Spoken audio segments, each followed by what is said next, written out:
শুভেচ্ছা নেবেন বন্ধুরা। লক্ষ্মীজ স্টুডিওর ধারাবাহিক আয়োজনে আপনারা শুনছেন তারাশঙ্কর বন্দ্যোপাধ্যায়ের কালজয়ী উপন্যাস কবি।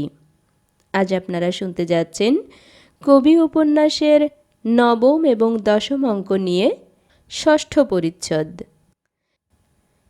জলের বুক খুর দিয়া চিরিয়া দিলেও দাগ পড়ে না, চকিতের মতন শুধু একটা রেখা দেখা দিয়া মিলাইয়া যায়, আর খুরটাও জলের মধ্যে অদৃশ্য হইয়া যায়। তেমনি একটি মৃদু হাসি নিতাইয়ের মুখে দেখা দিয়া ওই তরঙ্গময়ী কৃশতনু মেয়েটার কলরল তোলা হাস্যস্রোতের মধ্যে হারাইয়া গেল। নিতাইয়ের হাসি যেন খুর, কিন্তু ওই মেয়েটাও যেন আবেগময়ী স্রোতস্বিনী, তাহাকে কাটিয়া বসা চলে না। মেয়েটা বরং নিতাইয়ের হাসিটুকুর জন্য তীক্ষ্ণতর হইয়া উঠিল।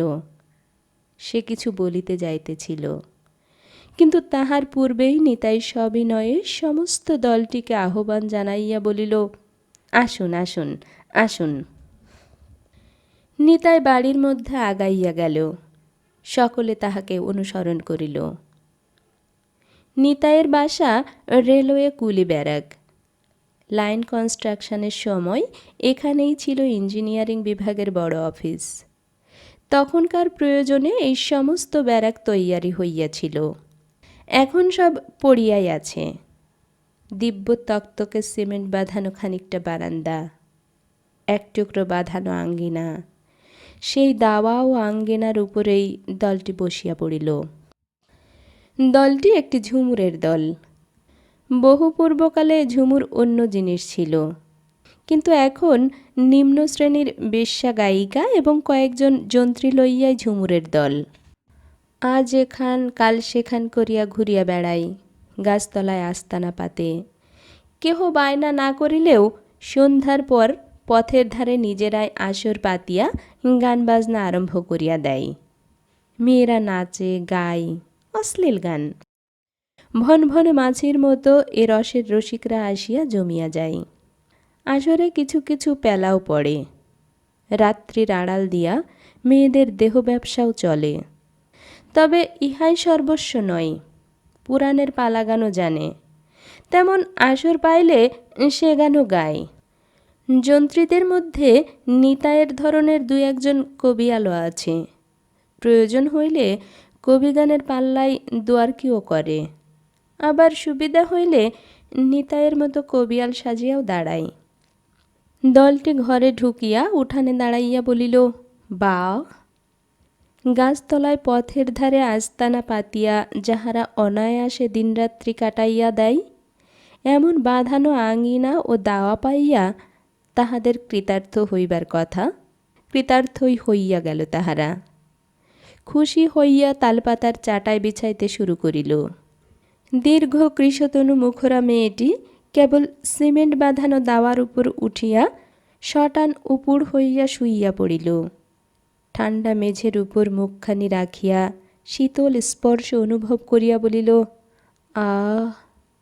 তাহার সে কণ্ঠস্বরে অসীম ক্লান্তি ও গভীর হতাশার কারুণ্য।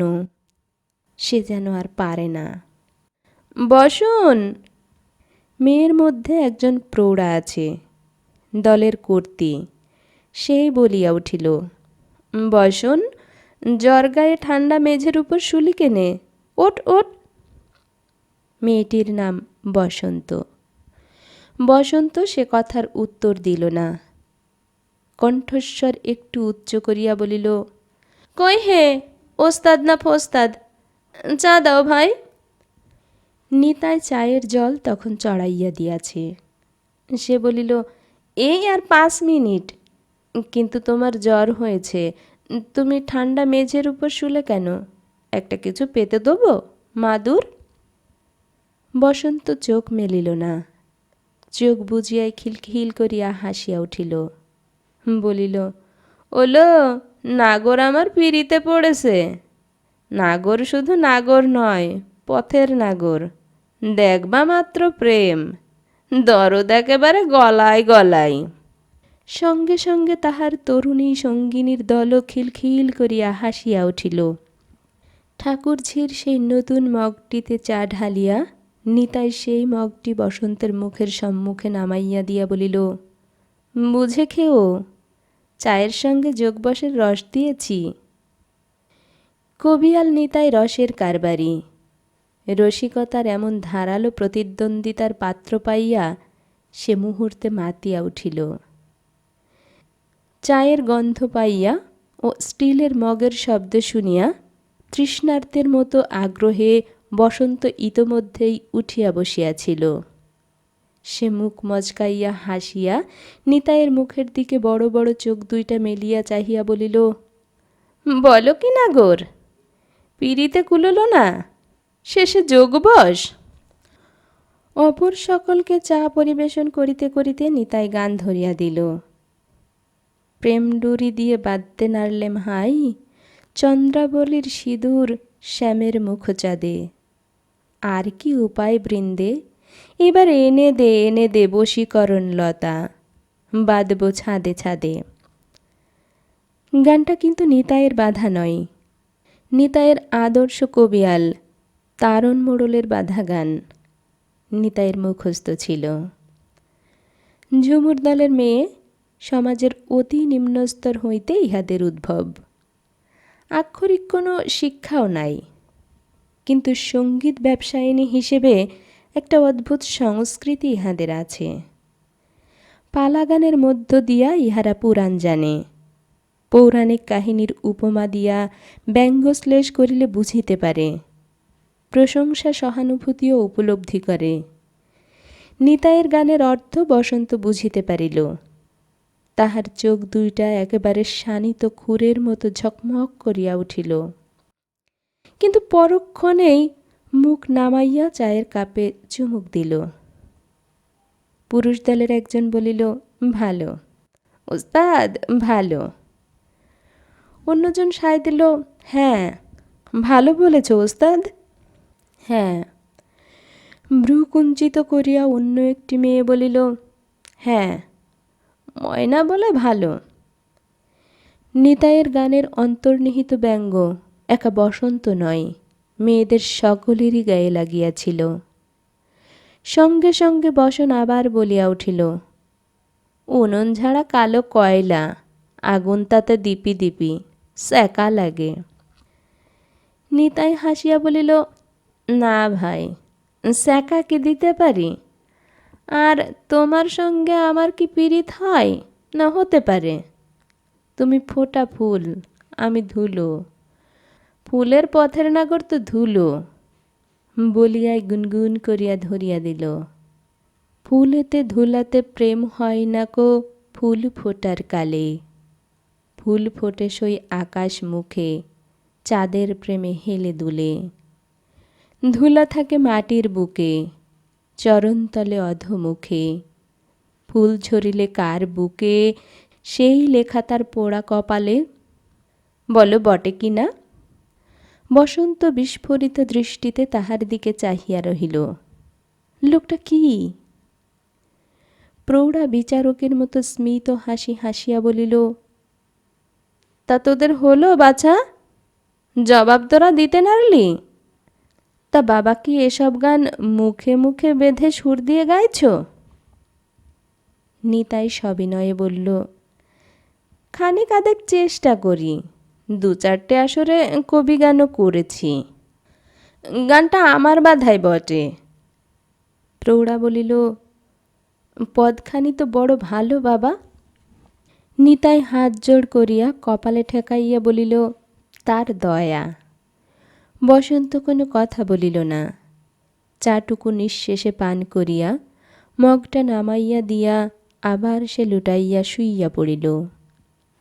রাজা সেই মুহূর্তে ঘরে ঢুকিল। তাহার দুই হাতে হাড়ি মালসা, বগলে শালপাতার বোঝা। মিলিটারি রাজা হুকুমের সুরেই ব্যবস্থা জানাইয়া দিল, भैया लोग ओ ही बटतला में जाएगा सब हो गया, अब खाना उना पाका लीजिए। एक समय राजाके एका पाइया निताई चुपी चुपी प्रश्न करिल, राजन এই সব খরচপত্র করছো? রাজার সময় অত্যন্ত কম এবং সংসারে গোপনও কিছু নাই। সে বাধা দিয়া স্বাভাবিক উচ্চকণ্ঠেই বলিল, সব ঠিক হয় ভাই, সব ঠিক হয়। বেনিয়া মামা 8 আনা দিয়া, কয়লাওয়ালা 4 আনা, মুদি 8 আনা, মাস্টারবাবু 8 আনা, গুদামবাবু 8 আনা, গার্ডবাবু 8 आना, मालगाड़ी के ड्राइवर 8 आना, हमारा 1 रुपया, बस जोड़ लो। तुम्हारा 1 रुपया, उ लोग के 2.5 रुपया, 12 आना के चाउल डाउल, बस हो गया। সঙ্গে সঙ্গে সে চলিয়া গেল। ওদিকে শান্টিং লাইন হইতে একখানা গাড়ি খুলিয়া ঠেলিয়া প্রায় পয়েন্টের কাছে লইয়া গিয়াছে। নিতাই গাছতলায় আসিয়া দাঁড়াইল। ভ্রাম্যমাণ সম্প্রদায়টি ইতোমধ্যেই অত্যন্ত ক্ষিপ্র নিপুণতার সহিত গাছতলায় সংসার পাতিয়া ফেলিল। উনান পাতিয়া তাহাতে আগুন দিল। একটি মেয়ে জল আনিল। একজন তরকারি কুটিতে বসিল। প্রৌঢ়া উনানের সম্মুখে বসিয়া মাটির হাঁড়ি ধুইয়া ফেলিয়া চড়াইয়া দিল কিছুক্ষণের মধ্যে। পুরুষেরা তেল মাখিতে বসিল। মেয়েদের স্নান তখন হইয়া গিয়াছে। সকলেরই ভিজা খোলা চুল পিঠে পড়িয়া আছে। প্রান্তে একটি করিয়া গেরো বাঁধা। সেখানে ধারে কাছে নাই কেবল সেই কৃশতনু গৌরাঙ্গী ক্ষুরোধার মেয়েটি। নিতাইকে ডাকিয়া প্রৌঢ়া তাহাকে সাদরে সম্ভাষণ করিয়া বলিল, বসো বাবা, বসো। উনানে একটা কাঠ গুজিয়া দিয়া প্রৌঢ়া বলিল, খাসা গলা আমার বাবার। তারপর মুখের দিকে চাহিয়া স্মিত হাসি হাসিয়া বলিল, এই নেই থাকবে বাবা? না, কাজকর্মও করবে, এও করবে। এই নেই থাকবারই তো ইচ্ছে, তা দেখি। বিয়ে টিয়ে করেছো? ঘরে কে আছে? বিয়ে? নিতাই হাসিল। হাসিয়া বলিল, ঘরে মা আছে, বোন আছে। মা বোনের কাছেই থাকে, আমি একা। তবে আমাদের দলে এসো না কেন? নিতাই কিন্তু এ কথার উত্তর চট করিয়া দিতে পারিল না। সম্মতি দিতে গিয়া মনে পড়িয়া গেল রাজাকে। মনে পড়িয়া গেল ভুঁই চাপার শ্যামল সরল ডাটাটির মতো কোমল শ্রীময়ী ভক্ত মেয়েটি ঠাকুরঝিকে। সে চুপ করিয়াই রহিল। কিছুক্ষণ অপেক্ষা করিয়া প্রৌঢ়া আবার প্রশ্ন করিল, কি বলছো বাবা? বাবা ভাবছে তোমার মনের মানুষের কথা। সঙ্গে সঙ্গে খিলখিল হাসি। নিতাই পেছন ফিরিয়া দেখিল ভিজা কাপড়ে দাঁড়াইয়া সদ্য স্নাতা বসন্ত। মেয়েটা স্নান করিয়া চুল গা মোছে নাই, চুল পর্যন্ত ঝাড়ে নাই। ভিজা চুল হইতে তখনও জল গড়াইয়া পড়িতেছে। নিতাই অবাক হইয়া গেল। বউ কেমন হে? বশীকরণের লতায় ছাদে ছাদে বেঁধেছ বুঝি? নিতাই এতক্ষণে সবিস্ময়ে বলিল, জ্বর গায়ে তুমি স্নান করে এলে? ধুয়ে দিয়ে এলাম। চন্দ্রাবলীর প্রেম জ্বর কি না? বলিয়াই সে খিলখিল করিয়া হাসিয়া ভাঙিয়া পড়িল। সঙ্গে সঙ্গে সিক্তবাসের স্বচ্ছতার আড়ালে তাহার সপরিস্ফুট সর্বাঙ্গও হাসিয়া উঠিল। নিতাইয়ের লজ্জা হইল। প্রৌঢ়া বলিল, তাই তো বটে, চান করে এলি? ছাড়, ভিজা কাপড় ছাড় বসন। তুই কোনদিন মরবি এই করে। বিচিত্র হাসিয়া বসন বলিল, ফেলে দিও টেনে। তা বলে চান না করে থাকতে পারি না। চান না করলে মা গো, গায়ে যা বাস ছাড়ে। একটি তরুণী মুচকি হাসিয়া বলিল, চুল ফেরে না লতায় পাতায়, তা বল। বসন হাত দিয়া মাথার চুলে চাপ দিতে দিতে বলিল, আমার তো আর কেশ দিয়ে নাগরের পা মুছতে হয় না, তা চুল না ফিরিয়ে করব কি? বহু পরিচর্যাই ইহাদের ব্যবসা, কিন্তু নারী চিত্তের স্বভাব ধর্মে একটি বিশেষ অবলম্বন ভিন্নও ইহারা থাকিতে পারে না। সঙ্গের পুরুষগুলির মধ্যেই দলের প্রত্যেক মেয়েটিরই প্রেমাস্পদ জন আছে, সেখানে মান অভিমান আছে, সাধ্য সাধনাও আছে, কিন্তু বসন্তের প্রেমাস্পদ কেহ নাই। সে কাহাকেও সহ্য করিতে পারে না। কেহ পতঙ্গের মতো তার শানিত দীপ্তিতে আকৃষ্ট হইয়া কাছে আসিলে মেয়েটার ক্ষুরধারে তাহার কেবল পক্ষচ্ছেদই নয়, মর্মচ্ছেদও হইয়া যায়। তাই বসন্ত সঙ্গিনীকে এমন কথা বলিল, ফলে ঝগড়া একটা বাঁধিয়া উঠিবার কথা। আহত মেয়েটি ফনা তুলিয়া উঠিয়াছিল, কিন্তু দলের নেত্রী প্রৌঢ়া মাঝখানে পড়িয়া কথাটা ঘুরাইয়া দিল। হাসিয়া বলিল, ও বসন, শোন শোন, দেখ আমাদের ওস্তাদকে পছন্দ হয় কি না। তাহার কথা শেষ হইল না। বসন্তের উচ্চ উচ্ছল হাসিতে ঢাকা পড়িয়া গেল। নিতাই ঘামিয়া উঠিল। প্রৌঢ়া ধমক দিয়া বলিল, মরণ, এত হাসছিস কেনে? হাসি থামাইয়া বলিল, মরণ তোমার নয়, মরণ আমার। কেন? মা গো, ও যে বড্ড কালো, মা গো। সকলে নির্বাক হইয়া রহিল। বসন্ত আবার বলিল, কালো অঙ্গের পরশ লেগে আমি শুদ্ধ কালো হয়ে যাব মাসি। মুখ বাঁকাইয়া সে একটু হাসিল, তারপর আবার বলিল, যাই, শুকনো কাপড় পরে আসি। নিউমনি হলে কে করবে বাবা? সে হেলিয়া দুলিয়া চলিয়া গেল। একটি মেয়ে বলিল, মরণ তোমার, গলায় দড়ি। প্রৌঢ়া ধমক দিল, চুপ কর বাছা, কোদল বাঁধাস নে। মেয়েটি একেবারে চুপ করিল না, আপন মনেই মৃদুস্বরে গজগজ করিতে আরম্ভ করিল। নিতাই আপন মনে মুচকি মুচকি হাসিতেছিল। হাসিতেছিল ওই গৌরবরণীর রকম সকম দেখিয়া। মেয়েটা ভাবে, তাহার ওই সোনার মতো বরণের ছটাই দুনিয়ার চোখ ধাঁধিয়া দিয়াছে। সবাই উহাকে পাইবার জন্য লালায়িত। হাই হাই হাই। প্রৌঢ়া আবার কথাটা পড়িল। বলি, হাগো, ও ছেলে। আমাকে বলছেন? হ্যাঁ, ছেলেই বলবো তোমাকে। অন্য লোক বলে ওস্তাদ। রাগ করবে না তো বাবা? না না, রাগ করব কেনে? মাসির এ কথাটি তাহার বড় ভালো লাগিল। কি বলছো? এই নাইনেই যখন থাকবে তখন এসো না আমাদের সঙ্গে। না। নিতাইয়ের কণ্ঠস্বর দিল। সকলেই চুপ করিয়া রহিল। নিতাই উঠিল। তাহলে আমি এখন যাই, আমাকেও রান্না বান্না করতে হবে। ওহে কয়লা মানিক! বসন্তের কণ্ঠস্বর। নিতাই ফিরিয়া চাহিল। ইতোমধ্যেই বসন্ত বিন্যাস করিয়া চুল আঁচড়াইয়াছে। বিন্যাস করিবার মতো চুলও বটে মেয়েটির। ঘন এক পিঠ দীর্ঘ কালো চুল, কপালে সিঁদুরের টিপ, পরনে ধবধবে লাল নকশিপাড় মিলের শাড়ি।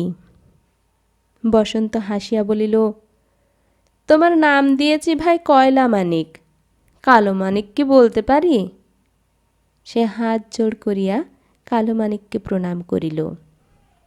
নিতাই হাসিয়া বলিল, ভালো ভালো, তা বেশ তো, ময়লা মানিক বলতেও পারো। সে ওই কয়লাতেই আছে। বসন্ত মুখ বাঁকাইয়া হাসিল। নিতাই বলিল, তা আছে, কিন্তু ময়ে ময়ে মিল নাই। ওতে কথাটা মিষ্টি হয়। গানের কান আছে তাই বললাম, কালা হলে বলতাম না। বলো, কি বলছো? আমার একটি কাজ করে দেবে? কি বলো? 4 পয়সার মাছ এনে দেবে? আমার আবার মাছ নইলে রোচে না, দেবে এনে? দাও। নিতাই হাত পাতিল, কিন্তু বসন্ত পয়সা দিতে হাত বাড়াইতেই সে আপনার হাতখানি অল্প সরাইয়া লইল। বলিল, আলগোছে ভাই, আলগোছে। কেনে? স্নান করতে হবে নাকি? মেয়েটার ঠোঁটের কোণ দুইটা যেন গুণ দেওয়া ধনুকের মতো বাঁকিয়ে উঠল। নিতাই হাসিয়া বলিল, কয়লার ময়লা লাগবে ভাই তোমার রাঙা হাতে। বসন্তের পয়সা আপনি খসিয়া নিতাইয়ের হাতে পড়িয়া গেল। মুহূর্তে ধনুকের গুণ যেন ছিঁড়িয়া গেল। তাহার অপর প্রান্ত থরথর করিয়া কাঁপিয়া উঠিল। পর মুহূর্তেই সে কম্পন তাহার বাঁকা হাসিতে রূপান্তর গ্রহণ করিল। দেখিয়া নিতাইয়ের বিস্ময়ের আর সীমা রহিল না। মনে হইল মেয়েটা যেন গল্পের সেই মায়াবিনী। প্রতিদ্বন্দ্বী সাপ হইলে সে বেজি হয়, বিড়াল হইয়া বেজিরূপিণী তাহাকে আক্রমণ করিলে বেজি হইতে সে হয় বাঘিনী। কান্না তাহার বাঁকা হাসিতে পাল্টাইয়া গেল মুহূর্তে। হাসিয়া সে বলিল, সেই জন্যে আলগোছে দিলাম। জেলে পাড়ার পথে নিতাইয়ের মনে গান জাগিয়া উঠিল। নতুন গান মনে মনে ভাবিয়া সে ওই মেয়েটার একটা তুলনা পাইয়াছে, শিমুল ফুল। গুনগুন করিয়া সে কলি ভাজিয়া আরম্ভ করিল, আহা আহা রাঙা বরণ শিমুল ফুলের বাহার শুধু সার। সন্ধ্যায় রাজা বেশ সমারোহ করিয়া আসর পাতিল। রাজা পরিশ্রম করিল সেনাপতির মতো। বিপ্রপদ বসিয়াছিল রাজা সাজিয়া। বেচারা বাদ ব্যাধিতে আড়ষ্ট শরীর লইয়া নড়াচড়া করিতে পারে না। চিৎকারেই সে শোরগোল তুলিয়া ফেলিল। অবশ্য কাজও অনেকটা হইল। মুদি কয়লাওয়ালা বিপ্রপদর ব্যঙ্গশ্লেষের ভয়ে শতরঞ্জি বাহির করিয়া দিল। বণিক মাতুল তাহার পেট্রোম্যাক্স আলোটা আনিয়া নিজেই তেল পুরিয়া জ্বালিয়া দিল। লোকজনও মন্দ কেন, ভালোই হইল। সম্ভ্রান্ত ভদ্রব্যক্তিরা কেহ না আসিলেও দোকানদার শ্রেণীর লোকেরাই হংসস্রোতার মতো যথাসাধ্য সাজিয়া গুজিয়া জাকিয়া বসিল। নিম্ন শ্রেণীর লোকেরা একেবারে ভিড় জমাইয়া চারিদিকে ঘিরিয়া দাঁড়াইল। মাঝখানে আসর পড়িল ঝুমুর নাচের। নিতাই প্রত্যাশা করিয়াছিল উহাদের দলের কবিয়ালের সঙ্গে এক হাত লড়িবে, অর্থাৎ গাওনার পাল্লা দিবে। অনেক ঝুমুর দলের সঙ্গে এক একজন নিম্ন স্তরের কবিয়াল থাকে। স্বতন্ত্রভাবে গাওনা করিবার যোগ্যতা না থাকার হেতু ওই ঝুমুর দলকে আশ্রয় করিয়া তাহারা থাকে। পথে কোনো গ্রামে বা মেলায় এমনি ধারার ঝুমুর দলের দেখা পাইলে পাল্লা জুড়িয়া দেয়। মেলায় ঝুমুরের সহিত কবির আসর যোগ হইলে আসর জোরালো হয়। এ দলেরও এমন একজন কবিয়াল আছে, কিন্তু সে আজ দলের সঙ্গে আসে নাই, কাজের জন্য পিছনে পড়িয়া আছে। দলটির গন্তব্যস্থান আলেপুরের মেলা। কথা আছে 2 দিন পরে সে সেইখানে গিয়া জুটিবে, নহিলে নিতাই একটা আসর পাইত। কবিয়ালের অভাবে আসর বসিল শুধু নাচ গানের। ঢোল, ডুগিতবলা, হারমোনিয়াম, একটা বেহালা লইয়া ঝুমুর দলের পুরুষেরা আসর পাতিয়া বসিল। তাহাদের তেল চপচপে চুলে বাহারের টেড়ি, গায়ে রংচঙে ছিটের ময়লা জামা, মেয়েদের গায়ে গিলটির গয়না, কান, ঝাপটা, হার, তাগা, চুড়ি, বালা, পরনের সস্তা কাপড়ের বাতিল ফ্যাশনের বডিস, রঙিন ঠোঁটে গালে লাল রং, তার উপর সস্তা পাউডার এবং স্নোর প্রলেপ, পায়ে আলতা, হাতেও লাল রঙের ছোপ। দর্শকদের মনে কিন্তু ইহাতেই চমক লাগিতেছে। মেয়েগুলির মধ্যে বসন্তই ঝলমল করিতেছে।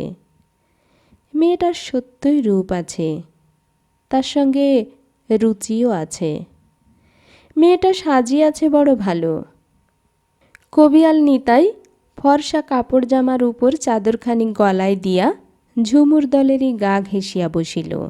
মুখে তাহার গৌরবের হাসি। এ আসরে সে বিশিষ্ট ব্যক্তি, কারণ সে কবিয়াল। গাওনা আরম্ভ হইল। খ্যামটার অনুকরণে নাচ ও গান। মেয়েরা প্রথমে গান ধরে, মেয়েদের পরে দোয়ারেরা সেই গানেরই পুনরাবৃত্তি করে। মেয়েরা তখন নাচে। একালে খ্যামটা নাচের প্রসার দেখিয়া তাহাদের ঝুমুর নাচ ছাড়িয়া এই ধরিয়াছে। কিছুটা অবশ্য ঝুমুরের রং রাখিয়াছে, সেটুকু সবই অশ্লীলতা।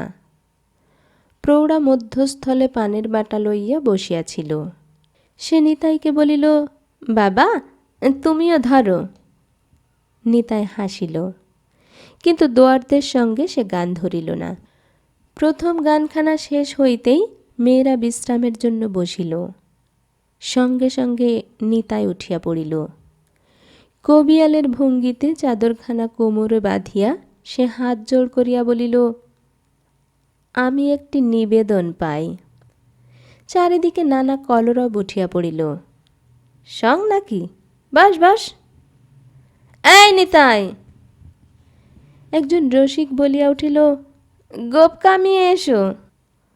অকস্মাৎ সকল কলরবকে ছাপাইয়া রাজা হুঙ্কার দিয়া উঠিল, চপ সব চপ।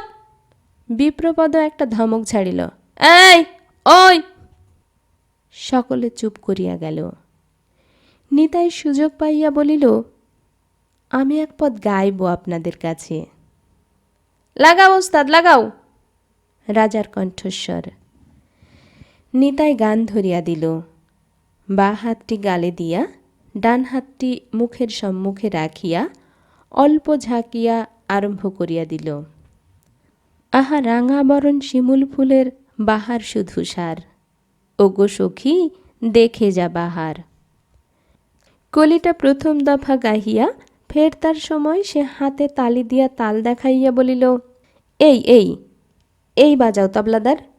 বলিয়াই সে আবার ধরিল, শুধুই রাঙা ছটা, মধু নেই এক ফোঁটা, গাছের অঙ্গে কাটা খরধার, মন ভোমরা যাসনে পাশে তার। নিতাইয়ের কণ্ঠস্বরখানি মধুর এবং ভরাট। এক মুহূর্তে মানুষের মন দখল করিয়া লয়, লইলও তাই। লোকের আপত্তি গয়ে গোমাতার মতো গানে, কিন্তু এখানে তাহার আভাস না পাইয়া লোকে জমিয়া বসিল। রাজা বাহবা দিয়া উঠিল, বাহ রে ওস্তাদ বাহ বাহ। বিপ্রপদও দিল, বহুত আচ্ছা। বণিক মাতুল বলিল, ভালো ভালো। লোকেও বাহবা দিল। নিতাই উৎসাহে মৃদু মৃদু নাচিতে আরম্ভ করিল। একবার চারিদিকে দৃষ্টি বুলাইয়া লইল। মুখে তাহার মৃদু হাসি। রাজার পিছনেই রাজার স্ত্রী, তাহার পাশে ঠাকুরজি। শ্রদ্ধান্বিত বিস্ময়ে সে তাহার দিকে চাহিয়া আছে। মুহূর্তের জন্য নিতাই গান ভুলিয়া গেল। ঠাকুরঝিকে অবহেলা দেখাইলেও ঠাকুরঝি তাহাকে অবহেলা করে নাই। তাহার গৌরবের গোপন অংশ লইতে সে আসিয়াছে। মুহূর্তের জন্য সে গানের খেই হারাইয়া ফেলিল। ঝুমুর দলের ঢুলিটার সুযোগ পাইয়া ঢোলে কাঠি মারিয়া চিৎকার করিয়া বলিয়া উঠিল, হ্যাঁ এই কাটল, অর্থাৎ নিতাইয়ের তাল কাটিয়া গেল। মুহূর্তে নিতাই সজাগ হইয়া গান ছাড়িয়া দিয়া হাতে তালি দিয়া বলিল, গান নয়, এবার ছড়া। হু হু হু বলিয়া তালি মারিতে মারিতে পুনরায় ধর্তার মুখে ধরিয়া দিল। ফল ধরে না, ধরে তুলো, চালের বদলে চুলো। সঙ্গে সঙ্গে সে নাচিতে শুরু করিল। পরের কলি ভাবিবার এই অবকাশ। নাচিতে নাচিতে সে ফিরিয়া চাহিল আসরের দিকে। ঝুমুর দলের মেয়েগুলি মুখ টিপিয়া হাসিতেছে, কেবল বসন্তের চোখে খেলিতেছে ছুরির ধার। নিতাই তাহার দিকে চাহিয়াই ছড়া কাটিল। ফুলের দ্বারে তা বিকালো, মালা হলো গলার। নিতাইয়ের সঙ্গে চোখাচোখি হইতেই বসন্ত যেন খেপিয়া গেল। সে উঠিয়া দাঁড়াইল। প্রৌঢ়াকে বলিল, আমি চললাম মাসি। শিমুল ফুলের অর্থ সে বুঝিয়াছে। কোথায়? বাসায়, ঘুমুতে। ঘুমুতে? হ্যাঁ। তুই কি খেপেছিস নাকি? বস। না, এ আসরে আমি গান গাই না। যে আসরে বাদর নাচে সে আসরে আমি নাচি না। বেশ উচ্চকণ্ঠেই কথা হইতেছিল। নিতাই মুহূর্তে স্তব্ধ হইয়া গেল। দর্শকেরা অধিকাংশই চিৎকার করিয়া উঠিল, এই এই, তুমি থামো। চটিয়া উঠিল রাজা। সে উঠিয়া দাঁড়াইল। কিয়া? বসন্ত কোনো উত্তরই দিল না। কেবল একবার ঘাড় বাঁকাইয়া নিতান্ত তাচ্ছিল্য ভরে একটা চকিত দৃষ্টি হানিয়া আসর হইতে বাহির হইয়া যাইবার উপক্রম করিল। চারিদিকে একটা রোল উঠিল। কেহ অর্থের চুক্তিতে আবদ্ধ ঘৃণিত পথচারিণী মেয়েটার দুর্বিনীত স্পর্ধায় ক্রুদ্ধ হইয়া আস্ফালন তুলিল। কিন্তু মেয়েটা কোনো কিছুতেই ভ্রুক্ষেপ করিল না। সম্মুখের মানুষটিকে বলিল, পথ দাও তো ভাই। সে পথ ছাড়িয়া দিত কি না দিত কে জানে, কিন্তু সে কিছু করিবার পূর্বেই পিছন হইতে সম্মুখে আসিয়া পথ রোধ করিয়া দাঁড়াইল নিতাই। হাত জোড় করিয়া সে হাসি মুখে বিনয় করিয়া বলিল, আমার দোষ হয়েছে, যেও না তুমি, বসো, আমার মাথা খাও। বসন্ত কথার উত্তর দিল না, কিন্তু ফিরিয়া আসিয়া আসরে বসিল। গোলমাল একটু স্তিমিত হইতেই সে উঠিয়া গান ধরিল। গানখানি বাছাই করা। ভদ্রজনের আসরে যেখানে খেউর গাওয়া চলে না, সেইখানে গাওয়ার জন্য তাহাদের ভাণ্ডারে মজুদ আছে। গানখানি বসন্তের বড় প্রিয়। নাচের সঙ্গে কোথায় যেন যোগ আছে। বাছিয়া তাই সে এইখানায় ধরিল। ঝুমঝুমা ঝুম বাজেল নাগরী নূপুর চরণে মোর, ও সে থামিতে চাই না গো, তোরা আয় গো। জল ফেলে কাখে তুলে নেগো সখী গাগরি, রজনী হইল ভোর। আয় সখী আয় গো, নিশি যে ফুরাই গো, নূপুর চরণে মোর থামিতে চাই না গো। ঝুমঝুমা ঝুম ঝুমঝুমা ঝুমঝুম। ঝুমঝুমা ঝুমের সঙ্গে সঙ্গে আরম্ভ করিল নাচ। আসরটা স্তব্ধ হইয়া গেল। এমনকি ক্রুদ্ধ রাজা পর্যন্ত মুগ্ধ হইয়া গেল। মেয়েটার রূপ আছে, কণ্ঠও আছে, চুরির ধারার মতো উচ্চ সুকণ্ঠ। তাহার উপর মেয়েটা যেন গান ও নাচের মধ্যে নিজেকে ঢালিয়া দিয়াছে।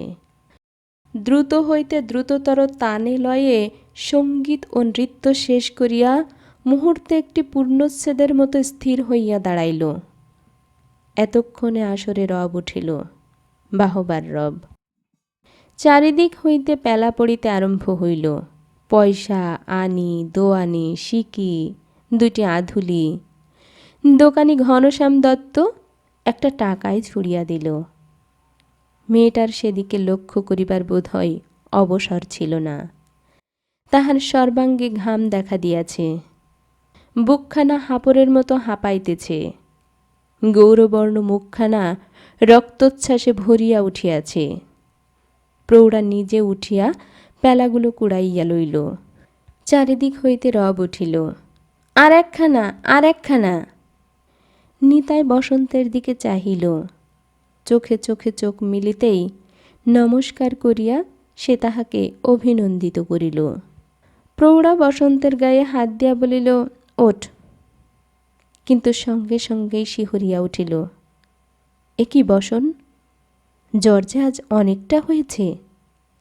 হাসিয়া বসন বলিল, একটুক্ষণ মদ থাকে তো দাও। সামান্য আড়াল দিয়া খানিকটা নির্জলা মদ গিলিয়া সে আবার উঠিয়া দাঁড়াইল। কিন্তু প্রথমবারের মতো গতি বা আবেগ কিছুই আনিতে পারিল না। সে হাঁপাইতেছিল। গতির মধ্যে ক্লান্তির পরিচয় সুপরিস্ফুট। গান ধরিয়াও গাহিতে পারিল না। দোহারেরা গাহিল। তেহাই পড়িতেই নাচ শেষ করিয়া সে শিথিল ক্লান্ত পদক্ষেপে আসর হইতে বাহির হইয়া গেল। কেহ কোনো কথা বলিল না, যেন তাহাদের দাবি ফুরাইয়া গিয়াছে। চোখের উপর দেনা পাওনার ওজন দাড়িতে তাহার দুইখানা গান ও নাচের ভার তাহাদের পেয়ালার ভারকে তুচ্ছ করিয়া পাথরের ভারে মাটির বুকে চাপিয়া বসিয়াছে। পথের ধারে যাহারা দাঁড়াইয়াছিল তাহারা আরও একটু সরিয়া দাঁড়াইয়া পথ পরিষ্কার করিয়া দিল। প্রৌঢ়া নিতাইকে বলিল, দেখো তো বাবা, আচ্ছা একগুঁয়ে মেয়ে। নিতাইও বাহির হইয়া আসিল। চারিদিকে চাহিয়া সে বসন্তের সন্ধান করিল। মনে মনে এই মেয়েটির কাছে সে হার মানিয়াছে। শিমুল ফুল বলা তাহার অন্যায় হইয়াছে। অন্যায় নয়, অপরাধ। নতুন গানের কলি তাহার মনের মধ্যে গুনগুনানি আরম্ভ করিয়াছে। কিন্তু বসন্ত গেল কোথায়? ঝুমুর দলের বাসা তো এই বটগাছতলা। গাছতলাটায় একখানা চাটাইয়ের উপর বসিয়া আছে একটা পুরুষ। দলের মধ্যে শক্তিশালী পুরুষটা। মহিষের মতো প্রচণ্ড আকার, তেমনই কালো, রাঙা গোল চোখ, বোবার মতো নীরব। তৃষ্ণার্ত মহিষ যেমন করিয়া জল খায়, তেমনি করিয়া মদ খায়। সারাদিন শুইয়া থাকে।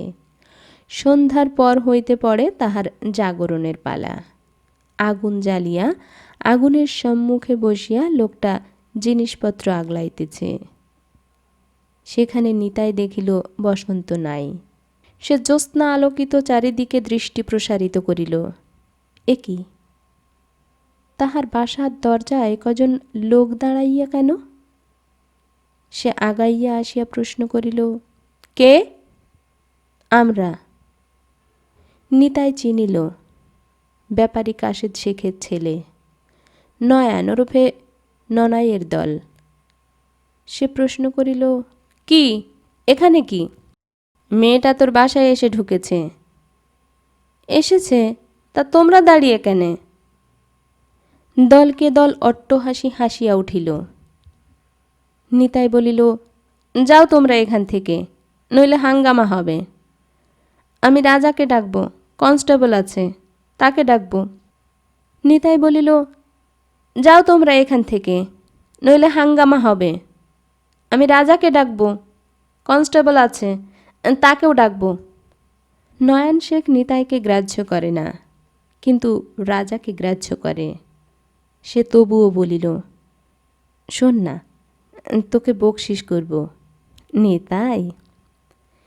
নিতাই একটা অবজ্ঞার দৃষ্টি হানিয়া বাড়ি ঢুকিয়া দরজা বন্ধ করিয়া দিল। কিন্তু কোথায় বসন্ত? কোথাও তো নাই। কিন্তু ঘরের দরজার শিকল খোলা। দরজায় হাত দিয়া সে দেখিল, হ্যাঁ, দরজা ভিতর হইতে বন্ধ। নিতাই ডাকিল, ওহে ভাই, শুনছ?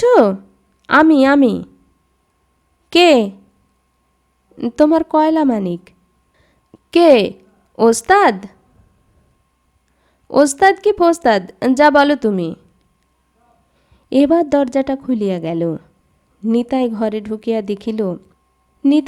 ঢুকিয়া দেখিল বসন্ত ততক্ষণে আবার শুইয়া পড়িয়াছে।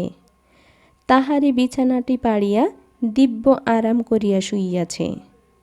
বসন্তই বলিল, দরজাটা বন্ধ করে দাও। বাইরের দরজা বন্ধ আছে।